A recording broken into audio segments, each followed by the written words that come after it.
Assalamualaikum warahmatullahi wabarakatuh. Waalaikumsalam warahmatullahi wabarakatuh. Alhamdulillahirabbil alamin wassalatu wassalamu ala asyrofil anbiya'i wal mursalin wa ala alihi wa sahbihi ajmain amma ba'du. Yang saya hormati Bapak Kepala Sekolah SD Negeri Karangmangu 2, yang saya hormati rekan guru SD Karangmangu 2 beserta tenaga teknis yang lainnya.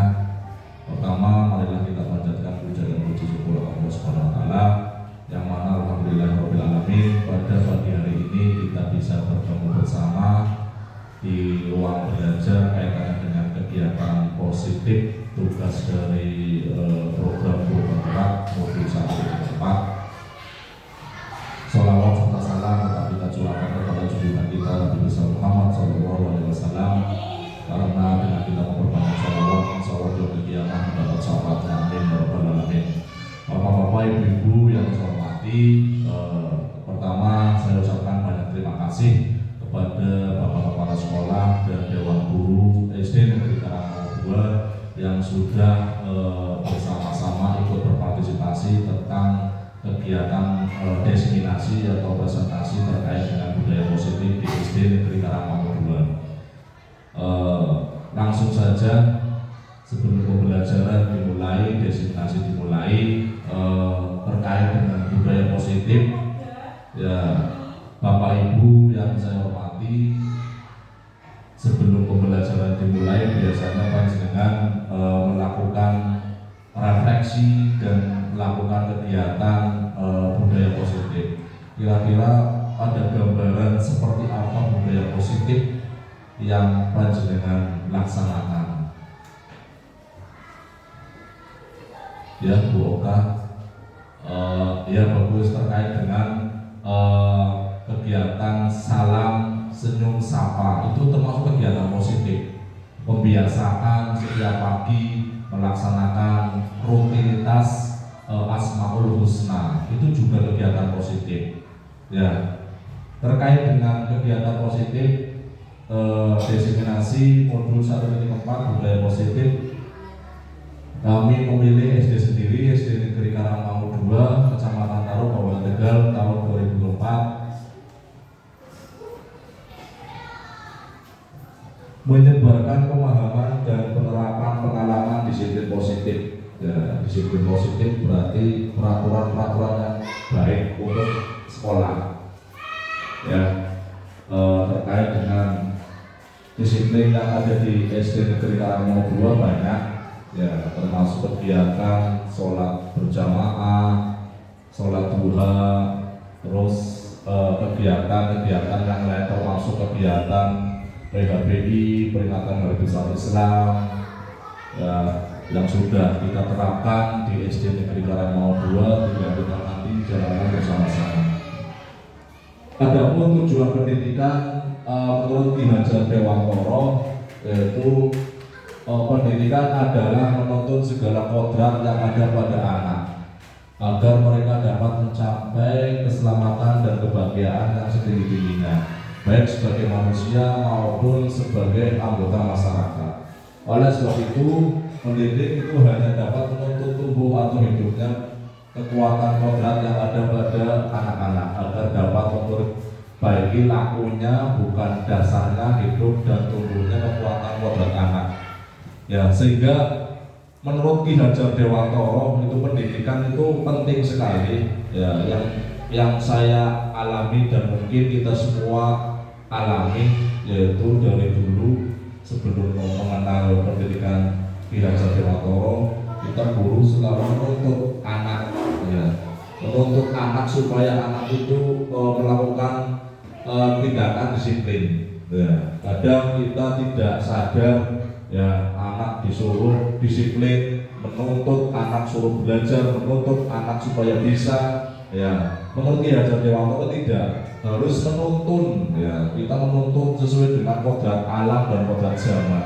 Kodrat anak dilahirkan dari kecil, dari bayi sampai besar, itu kodrat alam. Kodrat zamannya kita harus mengikuti zaman. Sekarang zaman digital, ya kita harus menyesuaikan. Guru juga harus menyesuaikan tentang teknologi pendidikan yang sekarang ini. Ya. Terus selanjutnya terkait dengan budaya positif. Ya, budaya positif di sekolah yaitu nilai dan kebiasaan di sekolah yang berpihak pada murid agar mereka dapat berkembang menjadi pribadi yang kritis, penuh hormat dan bertanggung jawab sesuai dengan profil belajar Pancasila. Ya, ini sudah kurikulum merdeka dari kelas 1 sampai kelas 6 dan terkait dengan kurikulum merdeka yang sudah diterapkan dari kelas 1, kelas 2, kelas 4 dan kelas 5, yaitu kurikulum merdeka ada sesuai dengan profil belajar Pancasila. Ya. Apal ya Bu, profil belajar Pancasila. Belajar Pancasila, beriman dan bertakwa pada Tuhan yang Esa dan berakhlak mulia, berkebinekaan global, gotong royong mandiri, kreatif dan bernalar kritis. Nah, itu yang harus kita terapkan ya. Ada 6 profil belajar Pancasila. Kami berharap kita semua sebagai pendidik harus bisa menyesuaikan kaitannya dengan kurikulum belajar Pancasila. Konsep utama budaya positif yang pertama yaitu perubahan paradigma belajar, disiplin positif, kebutuhan dasar manusia, motivasi perilaku manusia, posisi kontrol guru, keyakinan kelas, dan segitiga restitusi. Kita bahas bersama-sama satu persatu terkait dengan perubahan paradigma belajar. Ya, kita berharap sekolah kita ada beragam perubahan paradigma belajar. Yang pertama yaitu dalam membangun budaya positif sekolah dapat menyediakan lingkungan yang positif, aman dan nyaman agar siswa mampu berpikir, bertindak, mencipta dengan merdeka, mandiri dan bertanggung jawab. Alhamdulillah kalau di SD Karangau 2 secara keseluruhan, secara umum itu sudah nyaman, sudah baik terkait dengan kondisi lingkungan positif yang aman dan nyaman agar siswa mampu berpikir, bertindak. Nah, ini yang perlu kita terapkan, berpikir, bertindak dan mencipta dengan merdeka, mandiri dan bertanggung jawab. Ya, nanti Bapak ditaruh ke sana nggak apa-apa. Ya. Biar nanti gak goyang-goyang, ya apa-apa wis. Ya. Kita perlu bersama-sama menggali potensi yang ada di sekolah SD Karangau 2 kaitannya dengan prestasi pendidikan anak. Yang selanjutnya yaitu disiplin sangat berkaitan dengan kontrol guru terhadap siswa. Ya. Disiplin sangat berkaitan dengan kontrol guru terhadap siswa. Disiplin sangat terapkan sekali di SD Karangau 2 terkait dengan tindak laku peserta didik, sehingga kita harus mampu mendisiplinkan peserta didik supaya kedepannya lebih baik lagi. Perubahan paradigma belajar, ya, perubahan paradigma teror kontrol atau ilusi kontrol dari William Glasser. Ya, kita mengangan-angan ya ilusi guru mengontrol murid itu secara otomatis harus sudah melekat pada diri pendidik masing-masing. Ya, bahwa semua penguatan positif efektif dan bermanfaat. Kita harus yakin semua kegiatan yang berbau positif itu sangat bermanfaat untuk kelangsungan pembelajaran yang ada di sekolah. Terus ilusi bahwa kritik dan membuat orang merasa bersalah dapat menguatkan karakter. Nah, ini yang perlu kita terapkan di peserta didik kita. Peserta didik kita harus mempunyai sifat atau karakter yang baik, sopan santun yang baik, terus kelakuan yang baik. Ya, kita harus bisa menerapkan itu. Terus ilusi bahwa orang dewasa dapat memiliki hak untuk memaksa. Next aja. Disiplin positif. Ya. Kata disiplin berasal dari kata disiplina yang artinya belajar. Ya, Disiplin mengacu pada disiplin diri yang memiliki tanggung jawab terhadap apa yang dilakukannya. Disiplin positif merupakan salah satu cara penerapan disiplin yang bertujuan untuk menumbuhkan kesadaran serta memberdayakan peserta didik tanpa imbalan atau penghargaan, ribut atau ancaman atau hukuman. Ini disiplin positif yang kita akan pecahkan bersama-sama terkait dengan kedisiplinan siswa di sekolah SD Karangmaudio. Perlu ada peningkatan yang signifikan terkait dengan kedisiplinan anak. Terus 5 kebutuhan dasar manusia. Ya, 5 kebutuhan dasar manusia. Yang pertama yaitu bertahan hidup. Ya, jelas ini kita harus memiliki 5 kebutuhan dasar hidup. Yang pertama yaitu bertahan hidup, makan, minum, tempat tinggal, tidur. Ya, kita bisa menghirup udara bebas, udara yang segar. Alhamdulillah lingkungan SD Karangmaudio ya lingkungannya udah nyaman.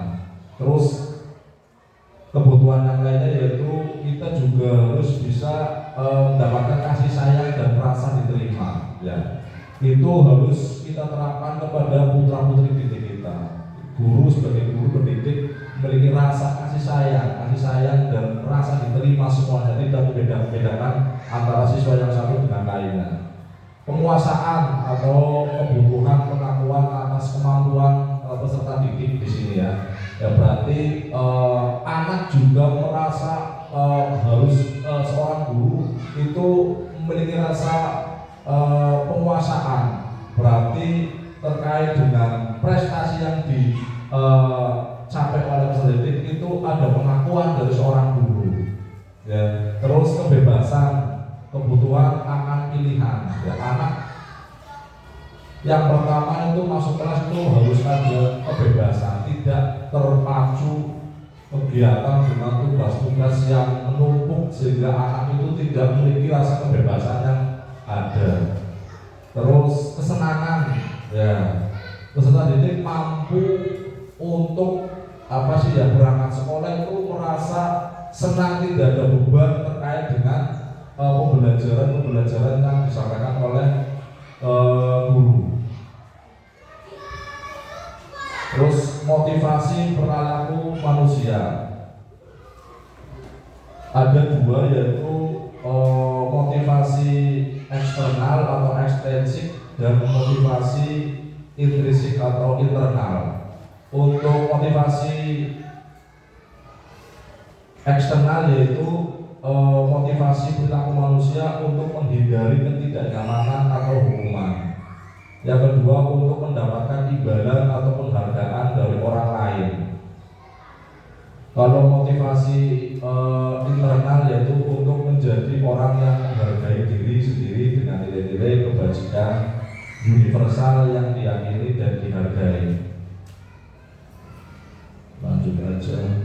Nah ini 5 posisi kontrol guru. Nah, ini nanti kita itu berada di mana? Ya. 5 posisi kontrol guru. Nah, kita nanti berada di posisi yang mana? Apakah berada di posisi penghukum, ya, pembuat merasa bersalah, apa posisi sebagai teman, atau posisi sebagai pemantau, dan posisi sebagai manajer? Ya, kira-kira yang sudah kita alami bersama 5 posisi kontrol seorang guru itu berada di mana? Ya, nggak usah melihat yang lain, pribadi diri masing-masing. Nyong dari guru posisinya dengan disi, apakah sebagai penghukum atau pembuat rasa bersalah, atau sebagai teman, atau sebagai pemantau dan manajer, ataukah tidak ada di dalamnya? Ya, nggak mungkin. Ya, 5 kontrol guru itu pasti ada di sini. Kita baca satu persatu. 5 posisi kontrol guru yang pertama yaitu dalam bukunya School Description tahun 1998 menemukan bahwa guru perlu meninjau kembali penerapan disiplin di dalam ruang kelas. Apakah telah efektif? Apakah berpusat, memerdekakan dan memandirikan murid? Bagaimana dan mengapa? Ya, melalui serangkaian riset atau dan berdasarkan pada teori kontrol Dr. William Besser, ada 5 fungsi kontrol yang diterapkan seorang guru, orang tua ataupun atasan dalam melakukan kontrol. Kelima fungsi kontrol tersebut adalah penghukum, pembuat rasa bersalah, teman, pemantau, dan manajer. Ya, kita lihat yang pertama yaitu penghukum. Ya. Seorang penghukum bisa menggunakan hukuman fisik atau verbal. Ya, kita mungkin sering ya, orang yang menjalankan posisi penghukum senantiasa mengatakan bahwa sekolah memerlukan sistem atau alat yang dapat lebih menekan murid-murid lebih dalam lagi. Guru yang menerapkan posisi penghukum akan berkata, "Aku yang percaya," atau "Awas kamu. Kamu selalu saja salah, selalu yang terakhir selesai." Guru seperti ini senantiasa percaya hanya ada satu cara agar pembelajaran bisa berhasil, yaitu dengan cara kita sendiri. Ya, mungkin kita semua berada di posisi ini, ya, penghukum, ya, karena memang sifat kelakuan anak itu berbeda-beda. Anak si norok, anak si belik, anak si nakal, ya. Pasti setiap kelas ada, ya. Tinggal kita bagaimana untuk menyikapi itu, ya. Menurut William, ya, ada 5 posisi kontrol guru yang harus diterapkan oleh masing-masing pendidik, ya. Kita harus bisa menerapkan posisi kontrol tersebut. Apakah sebagai penghukum selama ini, ya, apalagi dengan hukuman-hukuman yang berupa fisik, ya. Mungkin kita selalu, ya. Sehingga kami berharap ke depan, ya, seorang guru itu tidak lagi menjadi posisi penghukum. Yang kedua yaitu pembuat merasa bersalah. Pada posisi ini biasanya guru akan bersuara lebih lembut. Pembuat merasa bersalah akan menggunakan keheningan yang membuat orang lain merasa tidak nyaman. Bersalah atau rendah diri. Kata-kata yang keluar dan lembut akan seperti, "Ibu sangat kecewa sekali dengan kamu." Ini membuat murid bersalah, ya. Berapa kali Bapak harus memberitahu kamu? Gimana coba kalau orang tua kamu tahu kamu berbuat begini? Di posisi ini murid akan memiliki penilaian diri yang buruk tentang diri mereka. Murid merasa tidak berharga dan telah mengecewakan orang-orang yang ada di sekelilingnya atau orang-orang yang disayanginya. Apakah kita pernah menjadi posisi kontrol ini, ya, merasa bersalah dengan cara tadi yang disampaikan, ya, suaranya lembut, ya, rendah diri, kata-kata yang keluar lembut seperti, "Ibu sangat kecewa, Pak Guru malu dengan kelakuan kalian." Terus beberapa kali Pak Guru mengingatkan. Ini bisa diterapkan di kelas kita masing-masing. Coba selain menjadi penghukum, kita satu tingkat di atasnya, yaitu membuat merasa bersalah. Ya, kalau misalkan ada siswa-siswi yang berkelahi ataupun nakal, suaranya yang keluar saru-saru, coba kita dekati dengan 5 posisi kontrol tersebut, ya. Jangan langsung beri hukuman, tapi kita gali potensi yang membuat anak itu kelakuannya seperti itu. Terus posisi kontrol selanjutnya itu sebagai teman. Guru pada posisi ini tidak akan menyakiti murid, ya mungkin panjenengan ini, namun akan tetap berupaya mengontrol murid melalui persuasi. Posisi teman pada guru bisa negatif ataupun positif. Positif di sini berupa hubungan baik yang terjalin antara guru dan murid. Guru di posisi teman menggunakan hubungan baik dan humor untuk mempengaruhi seorang. Mereka akan berkata, "Ayo bantulah demi Bapak, ya. Ayo ingat tidak bantuan Bapak selama ini. Ya sudah, kali ini tidak apa-apa. Nanti Ibu bantu bereskan."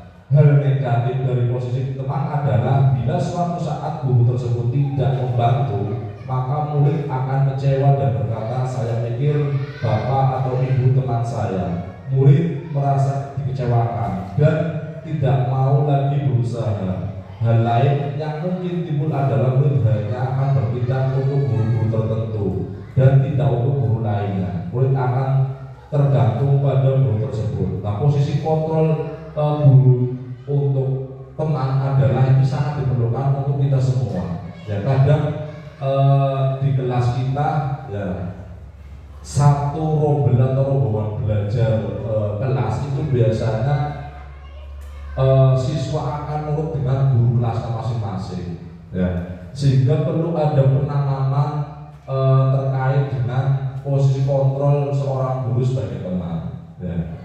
Cenderung peserta didik itu kalau ada guru kelasnya itu lebih apa ya, patuh dan taat serta takut kepada guru kelasnya dibandingkan dengan guru yang tidak mengampu atau guru yang tidak ada di kelas tersebut. Sehingga posisi guru sebagai teman kami berharap ya untuk bisa diterapkan kepada peserta didik. Jangan hanya guru kelasnya saja, tapi tanamkan supaya anak itu merasa kesadarannya itu tertanam di dalam dirinya. Tidak hanya guru kelasnya, semua bahkan sampai tenaga kependidikannya, kepada penjaganya, kepada petugas perpustakaannya, terhadap petugas TU-nya, bahkan sampai ke kepala sekolahnya, sehingga anak itu tertanam tidak hanya nurut dengan guru kelasnya masing-masing. Yang selanjutnya yaitu sebagai pemantau. Pemantau berarti mengawasi. Pada saat kita mengawasi, kita bertanggung jawab atas perilaku orang-orang yang kita awasi. Posisi pemantau berdasarkan kepada peraturan-peraturan dan konsekuensi. Dengan menggunakan sanksi atau konsekuensi, kita dapat memisahkan hubungan pribadi kita dengan murid. Sebagai seorang yang menjalankan posisi pemantau, pertanyaan yang diajukan seorang pemantau yaitu peraturannya apa? Apa yang telah kamu lakukan? Sanksi atau konsekuensinya apa? Seorang pemantau sangat mengandalkan penghitungan, catatan, data yang dapat digunakan sebagai buku atas perilaku seorang. Posisi ini akan menggunakan stiker, slip catatan, daftar cek. Posisi pemantau sendiri berawal dari teori stimulus respon yang menunjukkan tanggung jawab guru dalam mengontrol murid. Nah ini satu tingkat lebih tinggi, yaitu posisi kontrol sebagai pemantau. Kita memantau keberadaan murid kita, ya. Kita harus selalu mengontrol, mengawasi tingkah laku, tidak laku, perilaku peserta didik kita. Ya, jangan sampai sebagai pendidik lepas dari pengawasan ataupun posisi remote kontrol yang sudah ada untuk beliau sebagai pemantau. Yang terakhir yaitu sebagai manajer. Ya, posisi kontrol selanjutnya yaitu sebagai manajer. Posisi manajer adalah posisi di mana guru berbuat sesuatu bersama dengan murid, mempersilahkan murid mempertanggungjawabkan perilakunya, mendukung murid agar dapat menemukan solusi atau permasalahannya sendiri. Next saja. Contoh pernyataan dan yang mengatakan posisi kontrol berhukum biasanya pertanyaan-pertanyaannya itu keluar, kamu tidak benar melakukannya, awas kamu nanti, ya. Terus sebagai pembuat orang bersalah biasanya yang akan keluar yaitu saya kecewa sekali dengan kamu. Ya, posisi kontrol selanjutnya sebagai teman, ayolah lakukan demi bapak ibu guru, ya, biasanya keluar itu. Terus sebagai pemantau, apakah kamu mau mendapatkan stiker atau bintang pada hari ini? Ya. Kalau contoh kata-kata yang keluar sebagai manajer, bagaimana kamu bisa menyelesaikan masalah ini? Nah ini biasanya posisi kontrol yang sudah mungkin kita laksanakan itu seperti itu. Yang selanjutnya yaitu keyakinan kelas. Iya, keyakinan kelas. Keyakinan kelas ada kira-kira di benak pikiran Bapak Ibu, keyakinan kelas. Apakah pernah melakukan keyakinan kelas? Ya, keyakinan kelas di sini yaitu nilai-nilai kebajikan atau prinsip-prinsip universal yang disepakati bersama secara menyeluruh, lepas dari perbedaan agama, suku, negara, dan bahasa. Menurut Gosen, ya, suatu keyakinan akan lebih memotivasi seorang dari dalam atau intrinsik. Seorang akan lebih bersemangat untuk menjalankan keyakinan daripada hanya sekedar mengikuti peraturan. Ya, saya yakin kita semua, terutama SD Karangau 2 pendidik, ya, kami juga di Guru Penggerak ada materi ini keyakinan kelas. Berarti seorang guru itu sebelum pembelajaran dimulai atau sebelum kita melakukan pembelajaran awal tahun itu harus punya kesepakatan keyakinan kelas terhadap peserta didik. Ya. Contoh-contoh keyakinan kelas yang ada itu seperti disiplin, ya, terus tanggung jawab. Ya, kita harus komunikasikan dengan peserta didik. Ya. Seandainya peserta didik, ya, melakukan kesalahan atau melanggar peraturan, nah kita sudah punya keyakinan kelas. Ya, misalkan anak atau peserta didik tidak melaksanakan kegiatan piket, ya, kita sudah melaksanakan keyakinan kelas, kesepakatan bersama. Seandainya tidak melaksanakan kegiatan piket, apa yang akan terjadi? Konsekuensinya seperti apa? Nah, kita kan dari awal atau sebelum pembelajaran sudah memiliki keyakinan kelas. Keyakinan kelas itu dibikin dimusyawarahkan antara guru kelas dengan peserta didik, dan keyakinan kelas dibuat sesuai dengan kondisi kelas masing-masing. Ya. Contoh, misalkan tanggung jawab. Nah, keyakinan kelas tanggung jawab berarti kalau misalkan anak, ya, tidak mengerjakan tugas, keyakinan kelasnya bagaimana, tanggung jawabnya bagaimana? Ya kan udah sepakati bersama bahwa anak yang tidak mengerjakan tugas, ya, konsekuensinya, tanggung jawabnya itu bagaimana? Ya itu nanti ada di keyakinan kelas. Nah, tujuan dari penerapan keyakinan kelas yang pertama yaitu mewujudkan merdeka belajar pada anak, dan anak akan diberi kebebasan untuk mengemukakan pendapat tentang keyakinan kelas apa saja yang mereka inginkan, serta menuangkan ide, pendapat, dan juga gagasan mereka secara terbuka dan demokratis. Ya, kita mungkin jangan terlepas dari itu. Ya, sebenarnya tuh keyakinan kelas itu sangat penting sekali. Berarti kita mengkomunikasikan sebelum belajar kepada peserta didik. Ya, anak disuruh berdiskusi, bermusyawarah, melatih menyepakati keyakinan, ya, sehingga anak merasa punya tanggung jawab karena sudah dilibatkan dalam keyakinan kelas. Terus mewujudkan disiplin positif kepada anak yang kemudian akan menjadi budaya positif di mana anak dapat menjalankan keyakinan kelas yang telah disepakati bersama dengan kesadaran diri dan tanpa adanya tekanan. Saya yakin dengan adanya keyakinan kelas yang sudah disepakati oleh peserta didik dan guru, semua anak punya tanggung jawab ke depannya. Membentuk karakter yang positif pada anak melewati kebiasaan positif, perilaku positif, serta keteladanan dari seluruh warga sekolah, guru dan murid. Ini memang PR yang luar biasa.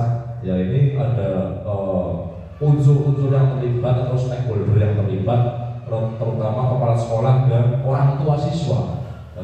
Terus menumbuhkan adanya semangat belajar kepada anak. Ya, dengan adanya keyakinan kelas, motivasi anak untuk belajar itu meningkat.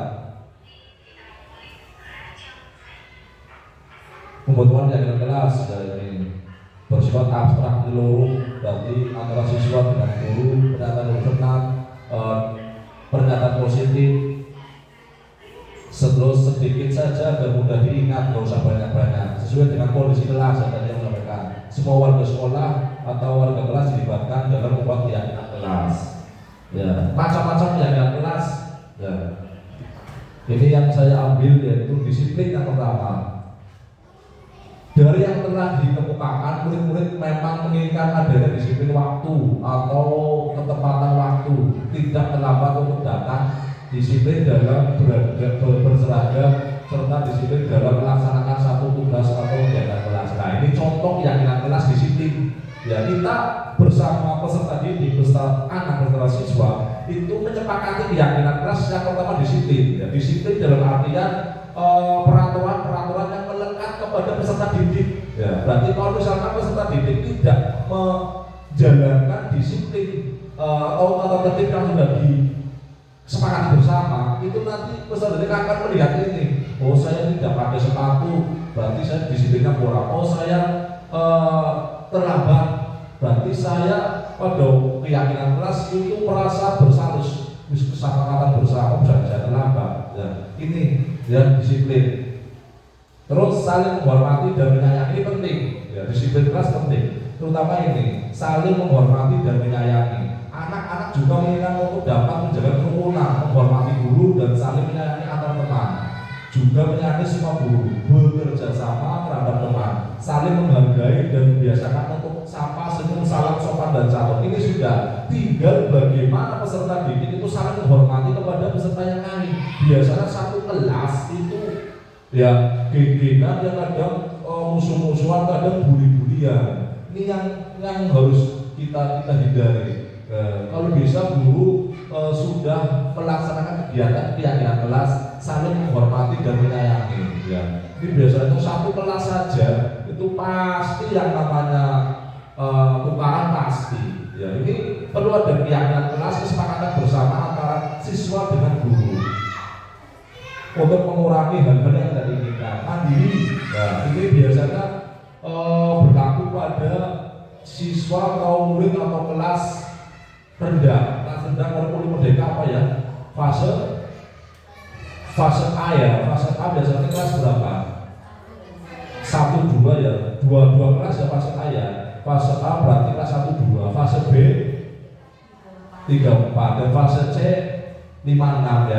Ini mandiri ini sangat cocok diterapkan untuk fase A, fase kelas 1 dan kelas 2, karena di sini anak-anak menyepakati untuk dapat membiasakan sikap yang mandiri. Contohnya tidak ditunggu orang tua di kelas, mampu untuk makan sendiri serta melaksanakan kegiatan-kegiatan lainnya secara mandiri. Ya, ini alhamdulillah di Karangmangu 2 juga kelas 1 sudah mulai mandiri. Hanya dari awal-awal saja. Ini fase ini atau mandiri ini juga bisa diterapkan, juga bisa ditiadakan, terutama di fase-fase kelas tinggi, kelas 4, 5, 6, fase B, fase C, ya, fase B itu kelas 3, 4, ya. Kalau mungkin kan kelas 6 diantar orang tuanya paling kalau pulang biasanya. Terus bertanggung jawab, ya, ini kesepakatan kelas yang selanjutnya itu bertanggung jawab. Anak-anak menyepakati untuk dapat membiasakan sikap dan tanggung jawab. Di antaranya yaitu merapikan mainan atau buku, alat serta barang-barang lainnya sudah digunakan. Anak juga menyepakati untuk dapat bertanggung jawab dalam melaksanakan segala kegiatan, baik kegiatan belajar maupun kegiatan lainnya di kelas. Ya, bertanggung jawab, Pak. Ya, tadi contoh kecil ya, daftar piket, padahal piketnya sudah ada daftarnya. Kadang anak karena tidak diawasi, karena tidak dipantau oleh gurunya, itu merasa seenak, gurunya orang mengingatkan ini, padahal sudah ada jadwal piketnya. Ini rasa tanggung jawab yang harus dimiliki oleh peserta didik, harus melekat. Keyakinan kelas bertanggung jawab itu sangat penting. Menjaga kebersihan ini juga penting. Kenapa saya ambil menjaga kebersihan? Karena anak-anak seringkali menjajan atau sampah-sampah yang berserakan tidak ditaruh di tempatnya. Ini sehingga keyakinan selanjutnya yaitu menjaga kebersihan. Anak menyepakati untuk dapat saling menjaga kebersihan diri, kelas serta lingkungan supaya tercipta suasana yang nyaman dan lingkungan menjadi sehat. Nah, ini kalau bisa ya belum terlambat, minimal ada minimal kita tergerak lah ya. Berarti memang keyakinan kelas itu penting, sangat penting sekali. Anak dilibatkan untuk merasa bertanggung jawab. Di bocah ya, ini gawe kesepakatan bersama, keyakinan kelas ya kita buat bersama ya. Enteng-enteng yang ringan-ringan saja, yang kondisi yang ada di kelas masing-masing ya. Bocah kan dari kelas 4, kelas 5, kelas 6 ya, sering gendut-gendutan, sering tukaran-tukaran ya. Kita sepakati keyakinan kelas supaya tidak tukaran, supaya tidak gendut-gendutkan. Kita sepakati bersama keyakinan kelas apa yang harus kita terapkan di kelas tersebut ya, sehingga anak memiliki rasa tanggung jawab untuk membuat suasana kelas menjadi nyaman. Kalau dijor ya, coba sekali-kali anak di apa ya, dijak musyawarah jago bareng, yuk mas kita melakukan kesepakatan keyakinan kelas bersama-sama. Guru hanya sebagai apa ya, sebagai pelatih saja ya, mengarahkan saja biar anak itu mengembangkan potensi yang ada ya, biar pemikiran dan ingatannya luar biasa.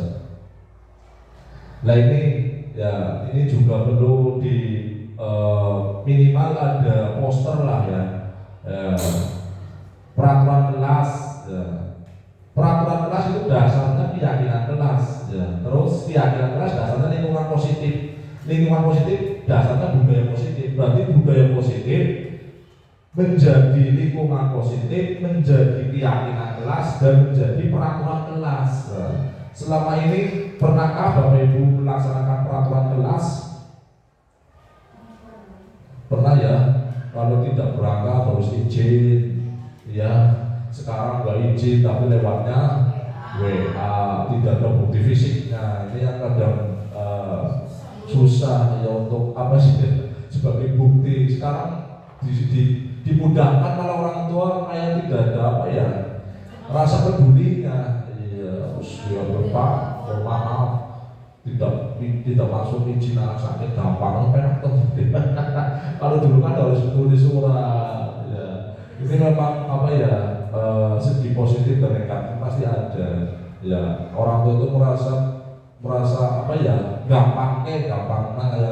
Nah, biar dulu bisa aku pikir, ya itulah kekurangannya itu ya. Kelebihannya kalau dulu memang dengan adanya ya surat-surat kan apa ya, melatih hubungan emosional dengan orang tua. Ya, orang mungkin kan anak tulis dewek, ya. Kecuali SMA, ya berarti surat-suratan ya.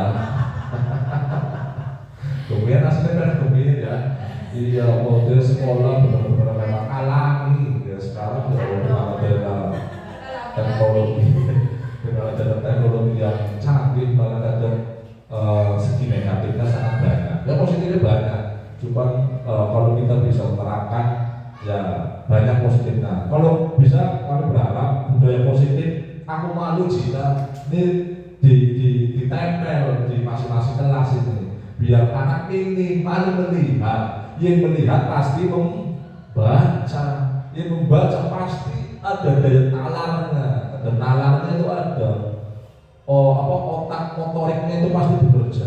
Minimal budaya positif aku malu jika datang terlambat, tidak belajar. Ini untuk siswa ya, ditempel aja di kelas. Nanti kalau bisa ya Bawi bikin 6 untuk si menarik ya, si menarik lah di Canva, si menarik ini ya. Iya, budaya positif aku malu. Ke pendidikan yang tidak apa ya, tidak secara langsung ya, anak itu membaca orang saya wis kerolas bahasanya kayaknya 10 orang apa tidak pasti apa. Minimal anak minimal satu kelas ada ini tidak belajar ya, saya malu tidak belajar. Kamu harus betul belajarnya malu ya, belajar ini penting aslinya. Tidak masuk sekolah ya, tidak masuk sekolah, terus tidak ikut upacara.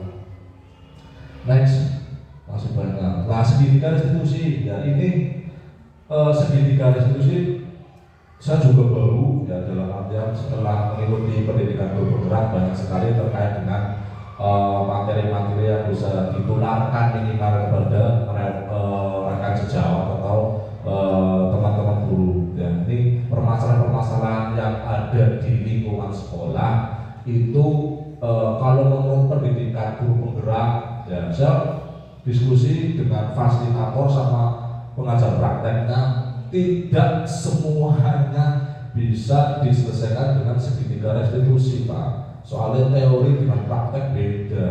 Mungkin ya anak terus diomongi bolak-balik cukup gelut, baik lakukan kayak gue, lu kan kudu dicoba Mas.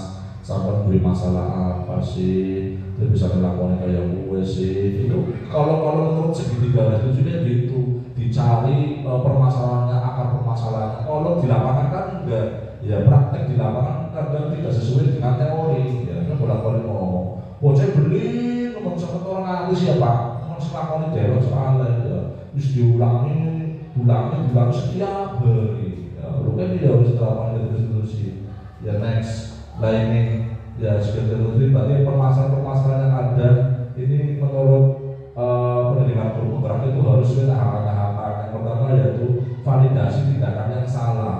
Ya ini kamu itu punya alasan mengapa melakukan ini. Ini harus kalau ada permasalahan tindakannya, runtutannya ini validasi tindakan yang salah. Ya dicoba bocah sampai punya apa sih permasalahan apa urusan kawan itu, terus menanyakan keyakinan, ya keyakinan nilai-nilai apa yang sudah kita sepakati bersama, terus menstabilkan identitas. Setiap orang pasti pernah melakukan kesalahan, betul.